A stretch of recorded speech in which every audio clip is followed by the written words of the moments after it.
చెలి సినిమాతో పరిచయమయ్యాడు గౌతమ్ మీనన్. ఆ సినిమా మామూలుగానే ఉంటుంది కానీ ఆ తర్వాత కాకా కాకాతో అతడేంటో జనాలకు తెలిసింది. ఆ సినిమాతో ఓవర్ నైట్ స్టార్ డైరెక్టర్ అయిపోయాడు గౌతమ్. తన తొలి సినిమా స్క్రిప్ట్ విషయంలో మాత్రం తాను అంత కాన్ఫిడెంట్గా లేనని చెబుతున్నాడు గౌతమ్.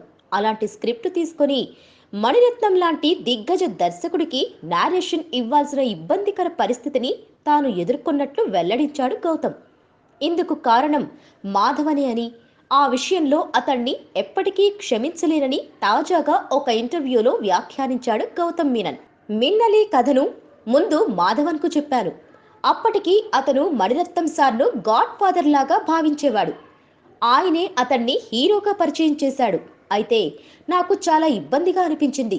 మణిరత్నం లాంటి లెజెండ్ ముందుకెళ్ళి నా సాదా సీదా స్క్రిప్ట్ను వినిపించడానికి చాలా ఇబ్బంది అయ్యింది. ఆ పరిస్థితిని అవాయిడ్ చేద్దామన్నా కుదరలేదు.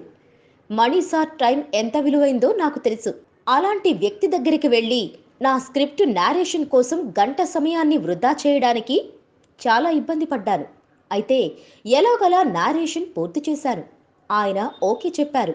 అయితే నన్ను ఎంతగానో ఇన్స్పైర్ చేసిన లెజెండరీ డైరెక్టర్ దగ్గర నాకు ఇలాంటి ఇబ్బందికర పరిస్థితి కల్పించినందుకు మాత్రం మ్యాడీని ఎప్పటికీ క్షమించను అని గౌతమ్ తెలిపాడు.